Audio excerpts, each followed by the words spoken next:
이 땅에서 우리의 믿음의 여정은 때로는 평탄하기보다는 험난한 오르막이 더 많은 것 같습니다. 또 예상하지 못하는 여러 가지 난관을 마주치기도 하고요. 막다른 길들을 마주치기도 합니다. 말씀을 따라서 우리는 믿음으로 살아가는데 세상에서 부딪히는 그러한 일들을 많이 겪으면서 낙심을 우리는 경험하는 것입니다. 직장이나 일터에서의 고비들이 찾아오기도 합니다. 또 어쩔 때는 가정의 어려움이나 관계의 갈등도 있습니다. 때로는 예기치 못한 건강의 문제가 우리들에게 찾아올 때가 있습니다. 그럴 때면은 우리의 마음을 요동하게 하고 또한 우리가 하나님께 나아가 기도하는 것조차 어려울 때가 있습니다. 오늘 말씀을 통해서 하나님께서 우리에게 새 힘을 주시고 또 인도해 주시는 바를 찾는 우리 모두가 되기를 소망합니다. 오늘 말씀은 바울의 2차 전도 여행 중의 일입니다. 바울은 원래 아시아로 가려고 했는데 마게도니아 환상을 하나님께서 보여주셔서 이제 급선회를 해서 빌립보에 오게 됐습니다. 그리고 빌립보에서는 정말 첫 단추를 굉장히 잘 꿰었습니다. 그래서 자신의 평생의 소중한 만남이 될 그 루디아를 만나게 되고 루디아의 온 가족이 복음을 받아들이는 그것을 경험했습니다. 또한 거리에서 점치는 일을 하던 귀신 들린 여종도 계획하지는 않았지만 그를 구원하는 사건을 통해서 온 선교팀이 참 고무적인 일을 경험했습니다. 그런데 그 은혜의 현장을 경험하고 난 직후에 뒤따라 나타난 일은 거기에 찬물을 끼얹는 일이 이제 발생했습니다. 우리가 알고 있듯이 무고하게 고발을 당하고 감옥에 던져지는 일이 오늘 본문입니다. 변호할 기회도 없었습니다. 함부로 외지인이라서 그런지 몰라도 함부로 대해졌습니다. 그리고 많이 맞고 능욕을 당했다라고 다른 본문에서는 또 나와 있는데 양발에 착고가 채워져서 그들은 감옥에 던져졌습니다. 착고는 저희가 자주 쓰는 단어는 아닌데 이렇게 나무로 된 판에 구멍이 2개 뚫려 있으면 다리 2개를 거기가 들어가는 거고 4개 뚫려 있으면 팔다리가 다 들어가는 어떤 일종의 고문의 목적으로 묶어놓는 일인데 바울 일행에게 굳이 그러한 고문의 목적까지 필요가 있었을까 싶은데 과한 그러한 처사를 그들이 당했습니다.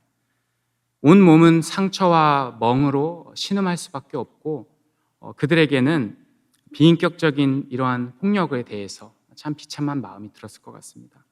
근데 그들의 몸보다도 그 마음적으로 얼마나 참으로 혼란스러운 생각이 그 마음에 들었을까 생각을 해봅니다. 분명히 하나님의 뜻을 기도하면서 걸어온 길이었습니다. 이 빌립보까지 온 길은 하나님께서 인도해 주시는 것을 구하고 순종한다고 생각을 했고 그래서 따라온 길인데 이 믿음의 여정에 막다른 길이 아니라 막다른 길을 넘어선 아예 감옥에 갇혀버린 그런 사건이 된 것입니다. 그렇게 추운 바닥에서 얼마나 시간이 지났을까요? 늦은 밤이 돼서 그들이 깨어났는데 한 자정 정도가 되었다고 합니다. 근데 그들이 몸을 추스르게 되자 그들이 제일 먼저 한 것은 기도와 찬양이었습니다. 물론 그들은 몸은 정말 아프고 욱신거리고 지쳐있고 머리로도 이해하기 힘든 상황입니다. 그리고 심적으로도 무슨 목소리가 나올 만한 그러한 상황은 아니었을 것입니다. 그런데 그들은 절망의 상황을 우리는 기도로 찬양으로 반응해야겠다라고 반응하기로 했습니다. 보통 누가 새로 감옥에 던져지면 그러면은 어떠한 반응이 나타날까요? 감옥에서는 흐느끼는 소리, 신음소리, 또 내지는 원망과 저주의 고함이 울려 퍼져야 되는데 그 적막한 밤에 조용한 기도 그리고 찬양이 흘러나오는 것입니다. 그래서 다른 죄수들도 자고 있는데 아니 이 밤중에 웬 소란이냐라고 화를 내기보다는 그 소리를 귀 기울여서 듣고 있었다면 하나님께서는 그 광경을 보실 때 얼마나 아름다운 광경이었을까요? 목사님께서 소개해 주셨듯이 저는 부모님이 선교사셔서 4살 때, 5살 때 넘어가는 그 시점에 선교지 아프리카로 가게 됐습니다. 저는 어렸으니까 힘든 것보다는 놀기만 하고 또 기억이 그냥 좋았던 기억들이 많이 남겨져 있습니다. 그런데 이제 커서 생각해 보니까 부모님은 얼마나 다른 여느 선교사님들처럼 얼마나 많은 마음고생을 하시고 막막한 그런 막다른 길에 다다른 경험들을 많이 하셨을까 생각이 듭니다. 처음 갔던 지역은 물과 전기가 없는 지역이었습니다. 상하수도 시설이 없는 황량한 지역이었는데 사진을 보면 어렴풋하게 떠오를 것 같기도 해요. 그런데 그런 모습을 생각해 보면서 어떻게 지내셨을까 생각도 들고요. 또 몇 달째 저와 여동생이, 제가 1살 어린 여동생이 있는데 기침을 그렇게 오래 했다고 해요. 그런데 감기약을 구할 수가 없기를 몇 달째를 그렇게 기침을 했다고 합니다. 그런데 제가 이제 6살 넘어가면서 뇌에 물이 차는 병에 걸리게 됐습니다. 그래서 굉장히 위급한 상황이 됐는데 감기약도 없는 그 상황에서 무엇을 할 수 없는 부모님의 마음은 얼마나 무너지셨을까, 이러한 생각도 커서는 해보게 됩니다. 또 궁핍한 선교사들은 그러한 삶을 살아내야 되는데 그 가장으로서의 책임감과 어깨의 무게는 어떠했을까 헤아려 볼 때도 있습니다. 어느 날은 누가 이야기를 했는지 모르겠는데 고기가 먹고 싶다고 했는지 이제 어머니께서 이제 저와 여동생 손을 잡고 이제 어디를 멀리 걸어갔어요. 어디를 멀리 걸어갔는데 그 뜨거운 날에 또 흙길에 한참을 걸어가서 이제 가게에서 이제 치킨을 한 조각을 사셨어요. 한 조각을 사셔서 이제 저와 여동생에게 나눠서 먹이시면서 그 먹는 모습을 바라보시던 어머니의 마음은 또한 어떠셨을까 헤아려 보기도 합니다. 그런데 재밌는 거는 몇 년 뒤에 아파서 이제 한국을 돌아가긴 했는데 가보니까 이제 한국에서는 영양실조래요, 온 가족이. 근데 어머니만 영양실조가 아니었어요. 그래서 이것은 어떻게 된 일인가는 그거는 모르겠는데 어쨌든 그러한 일들이 있었고 또 한국에서 뒤늦게 생각해 보면 좀 감동 파괴인데 그런 일이 있었습니다. 근데 그리고 나서 제가 고등학교가 돼서 이제 다시 두 번째 선교지를 갔는데 두 번째 선교지는 굉장히 발전된 곳이었습니다. 첫 번째와는 다르게 굉장히 발전되고 풍족하고 풍요로운 곳이었습니다. 근데 그곳은 영적으로는 굉장히 더 거센 일들이, 많은 일들이 많았습니다. 한 번은 흑인 빈민 지역에서 이제 아버지께서 개척 사역을 하시는데 거기에 이제 지역 유지가 그 교회 건물을 빼앗으려고 그런 일들이 왕왕 있습니다. 그런데 거기서 온갖 또 위협과 또 모함과 또 선동으로 몇 년간을 마음고생하는 것을 지켜보았습니다. 또 한 번은 선교센터에서 열댓 명의 무장 강도가 들기도 했습니다. 돈이 필요한 사람들이 마약을 하고 들어왔는데 감금돼서 또 맞고 그랬던 기억이 있습니다. 저도 몇 시간 동안 묶여서 바닥에 누워져서 총구가 겨누어진 채로 있었던 기억이 있는데 그러한 충격이 가시기도 이전에 그 주일에 바로 며칠 뒤에 예배드리고 있는 현장에 또 멀리서 그 일당이 또 지켜보고 또 기회를 보고 있는 것들을 보면서 마음이 철렁하고 예배드리는 곳조차 마음껏 예배드리지 못하는 상황을 경험한 적도 있습니다. 한 번은 수년간 양육한 현지 아이들을 있는데 그 아이들, 청소년 아이들을 토속 종교인들이 와서 현혹시키고 또 다 뒤집어 놓은 사건들 때문에 마음고생을 한 적도 있고 또 한 번은 이제 학교를 건축을 하는데 학교를 시작했는데 신실한 크리스찬이라고 하는 업자가 중간에 큰 일을 부도를 내놓고 도망을 가서 수습을 하기 어려운 그런 상황들도 참 쉬지 않고 낙심이 되는 상황들이 파도처럼 몰아치는 것들을 경험을 했습니다. 그런데 지금 생각해 보면 저희 부모님도 우리 모두가 완전할 수는 없지만 그래도 매일 아침 저희 아버지께서 기도 노트를 들고 기도의 자리로 나아가시는 것이 기억이 나고 어머니께서도 일상 가운데 참 그 마음이 힘들고 떨리는 가운데에서도 찬양으로 나지막히 일상을 감당하시는 것들이 기억이 납니다. 그 후에 제가 이제 성인이 돼서 저도 커서 선교 훈련도 받고 다른 선교지들을 방문해 보니까 나라는 다른데 어쩜 그렇게 다 상황이 똑같은지를 그 상황을 보고 남미든 동남아시아든 아프리카든 가보니까 다 비슷한 일들을 겪는 것을 보면서 한편으로는 그게 저에게는 또 위로가 됐고 또 그 모든 자리들을 기도로 그리고 찬양함으로 하나님을 향하여 그 자리에 앉아 있는 것들을 보면서 위로들을 받았습니다. 그렇게 절망의 자리에서도 찬송으로 반응할 수 있는 자들은 우리 그리스도인들밖에 없는 것 같습니다.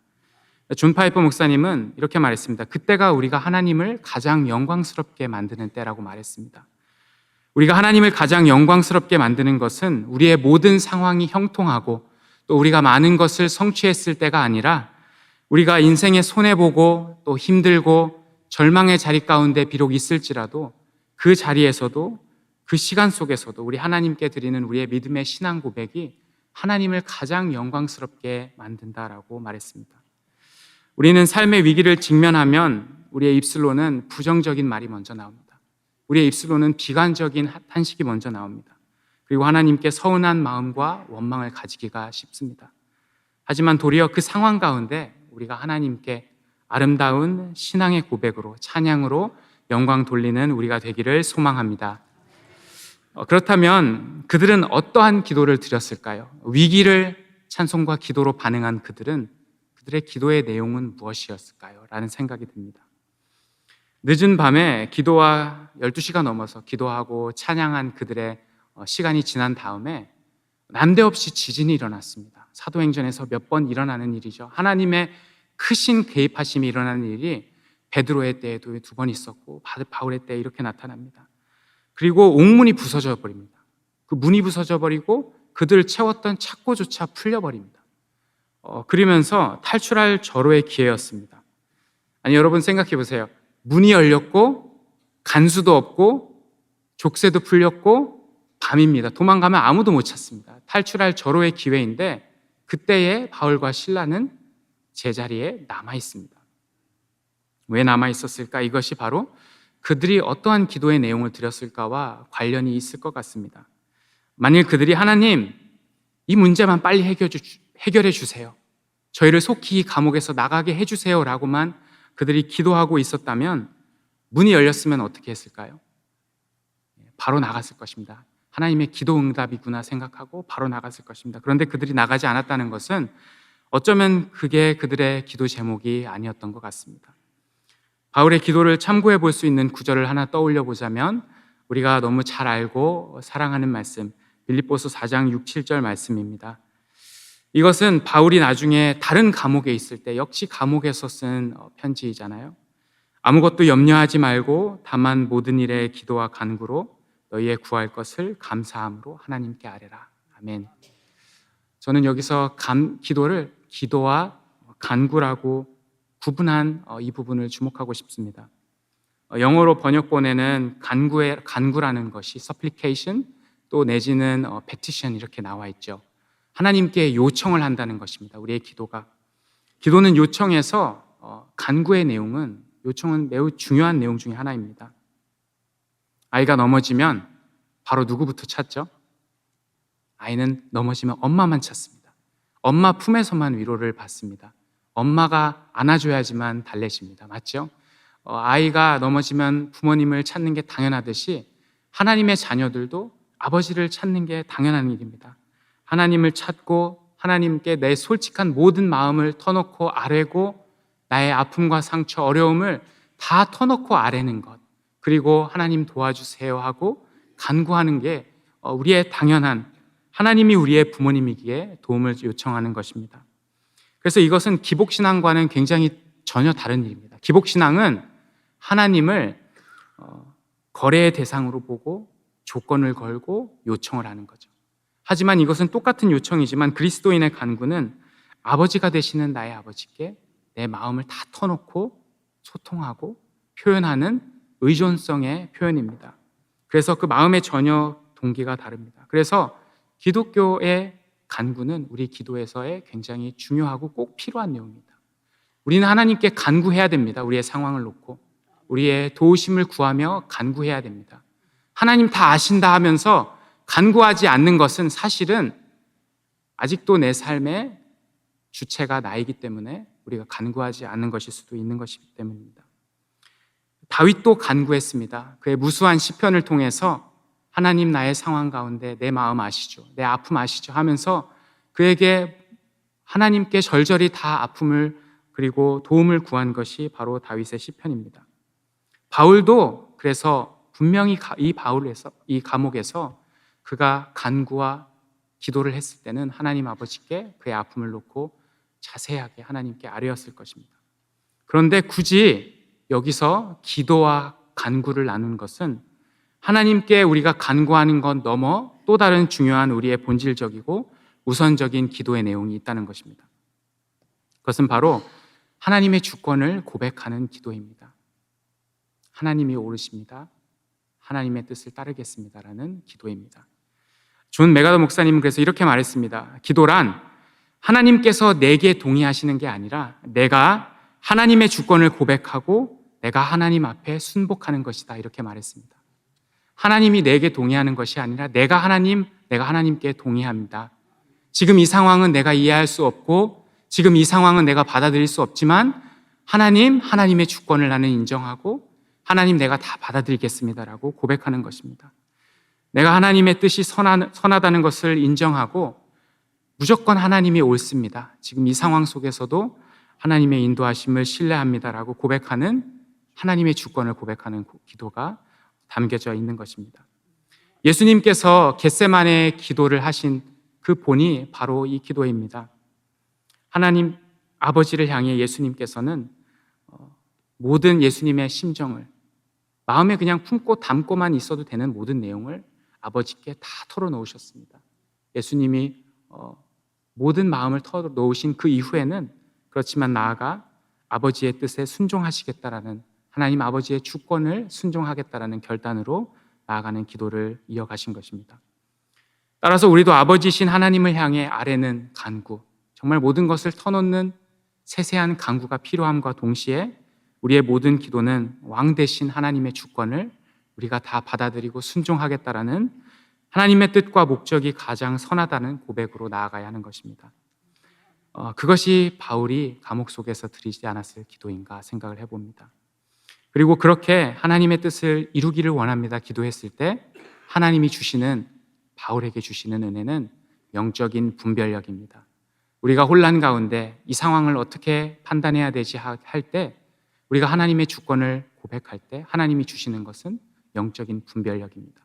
이 문이 열렸는데 내가 나아가야 되는가, 있어야 하는가, 하나님이 주시는 그 분별력 가운데 바울은 남아 있었을 때 하나님께서 전개하고 계시는 그 하나님의 선한 역사를 이제 경험하고 바라볼 수 있게 되는 것입니다. 저도 그렇게 기다려야 할 때를 경험했던 적이 있었나 생각해 보니까 떠오르는 일이 있는데요. 결혼하고 이제 부모님이 계시는 사역지에 저희도 파송을 받아서 갔습니다.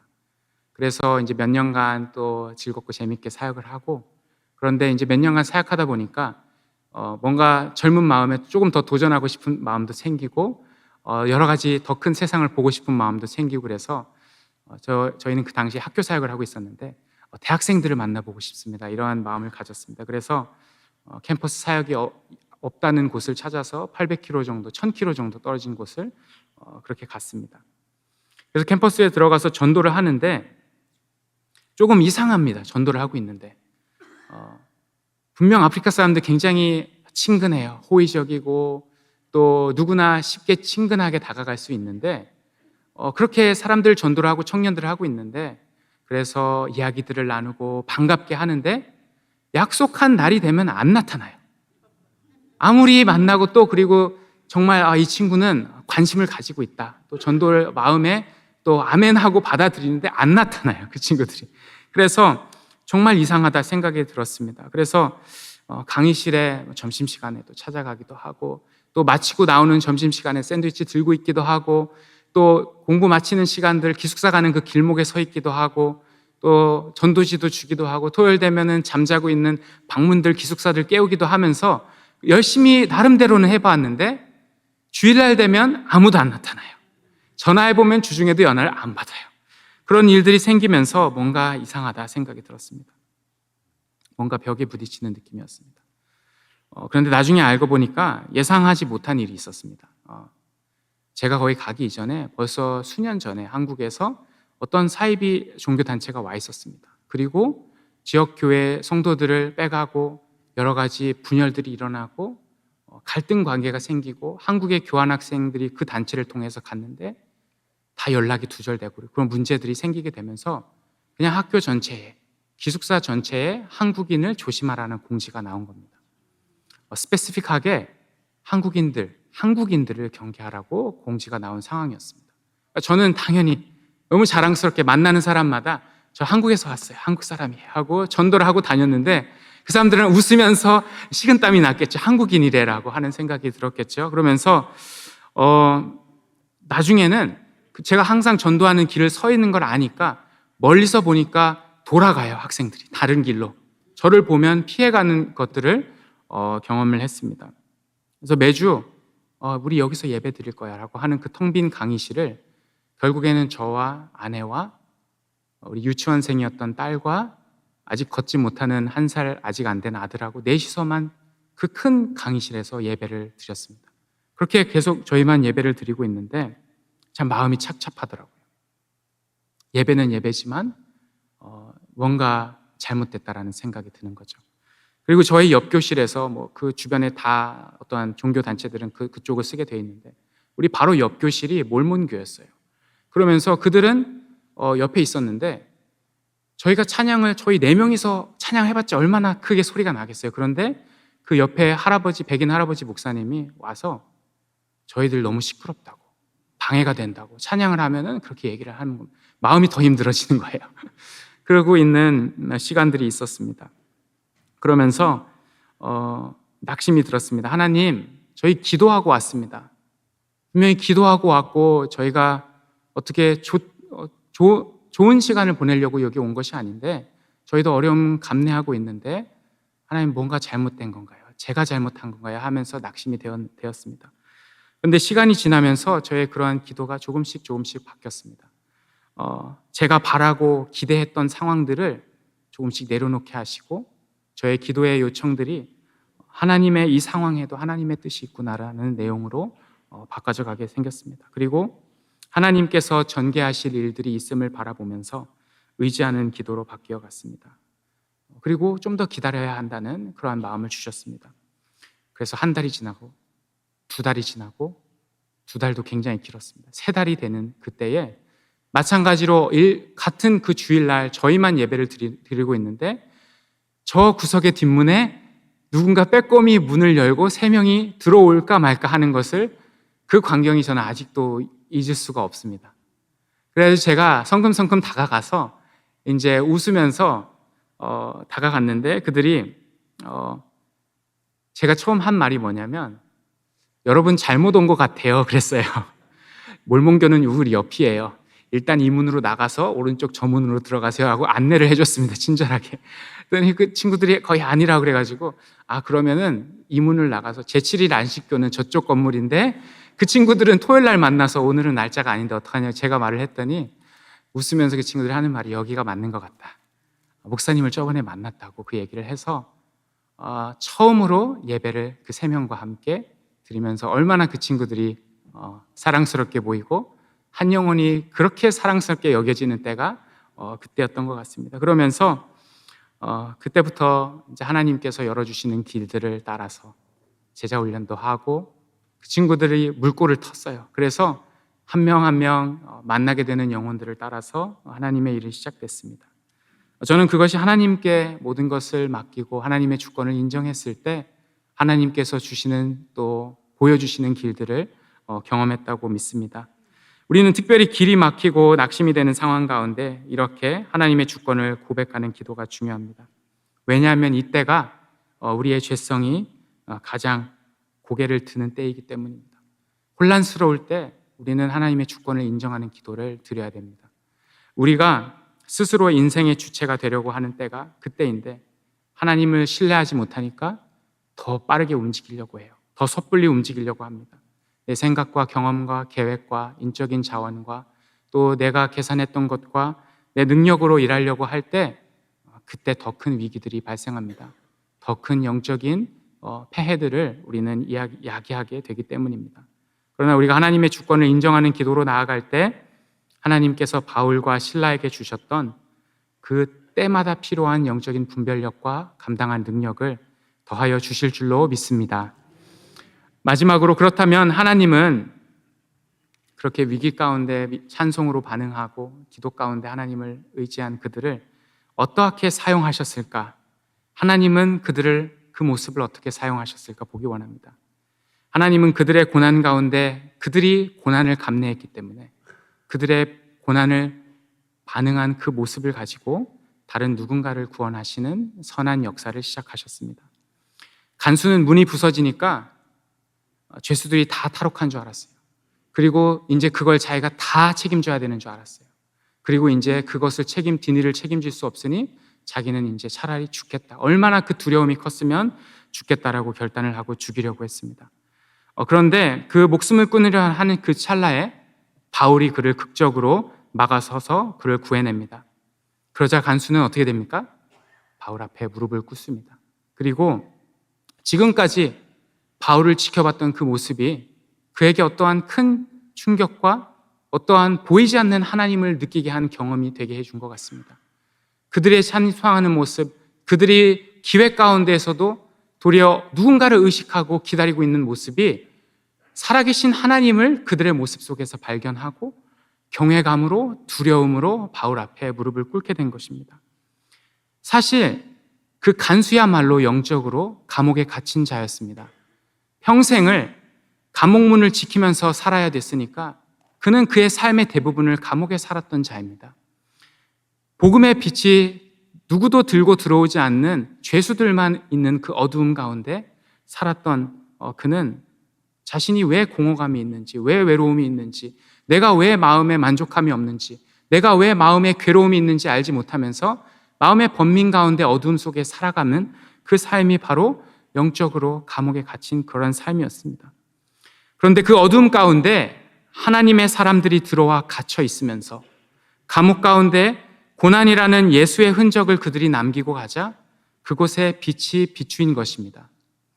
그리고 예수를 믿으라, 그리하면 너와 내 집이 구원을 얻으리라 라는 복음 앞에 그 빛이 이제 자신의 한계를 발견하게 하고 이제 그리스도만을 붙드는 믿음 가운데, 빛 가운데로 그 간수를 인도하게 한 것입니다. 그래서 그의 사랑하는 가족들까지도 그가 그리스도와 함께 하나님의 자녀가 되는 축복이 시작된 것입니다. 누가 가장 놀랐을까요? 바울이 가장 놀랐을 것 같습니다. 아니 어떻게 어제까지만 해도 적대적이었던 이가 그렇게 거칠었던 사람이 하룻밤 만에 이렇게 변화돼서 자신을 상처를 씻기고 온 가족들도 다 모이게 해서 그 식사의 자리 가운데 내가 앉아 있는가?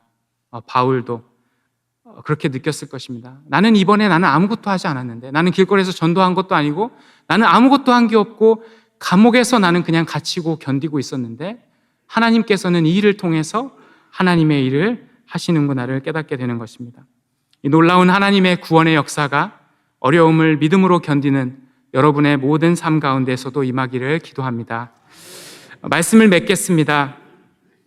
때로는 우리의 상황이 어두운 곳에 던져지고 갇혀져서 마치 그렇게 갇힌 것처럼 암울하게 느껴질 때가 있습니다. 세상의 화려함이 우리의 마음을 더욱더 움츠러들게 하고 우리 스스로를 내가 가장 불쌍한 거 아닌가, 연민에 빠지게 또한 무기력함으로 하루를 보내게 할 때가 있습니다. 그런데 그 모든 시간 속에서도 여러분은 우리의 마음을 하나님을 향하여 있는 자리에 계시기를 바랍니다. 비록 때로는 기도도 나오지 않고 그래서 그냥 찬양을 틀어놓고 하루 종일 앉아 있을지라도 하루의 모든 일과 속에서 하나님을 향하여 있는 그 자리에 있으시기를 바랍니다. 그럴 때 어느 날 하나님께서 문득 만지시는 은혜가 있을 것입니다. 그 찰나에 하나님이 우리에게 은혜를 더하시는 자리, 기도의 자리에서 은혜를 주시는 그때에는 문제로 우리의 눈이 가려져 있었던 눈이 열리고 하나님께서 보여주시는 실제, 하나님이 일하시고 계시는 실제, 하나님의 영적인 현실을 보게 하시는 것입니다. 암울하고 잿빛같이 보이는 세상이 이제 하나님이 하나님의 일을 하고 계시는 그것을 우리가 보면서 그 현실은 아직도 막막할지라도 찬송의 가사처럼 참 아름다워라. 주님의 세계는 하나님이 일하고 계시기 때문에, 하나님이 역사하고 계시기 때문에 아름다운 나의 현실이라 고백할 수 있는 그 믿음으로 나아가는 우리가 되기를 바랍니다. 그렇게 하나님의 통치를 확인하며 일상의 소망과 기쁨을 회복시켜 주시는 것입니다. 그래서 절망의 자리에서도 여러분의 드린 신앙 고백으로 우리 하나님께 영광이 되고 그리고 그 모습을 통해 그 모습을 보는 그 모든 우리의 가족들이 또 우리의 공동체가 그리고 우리의 이웃들이 그 삶 가운데 하나님의 선이 이루어지는 은혜가 있기를 주님의 이름으로 축복합니다.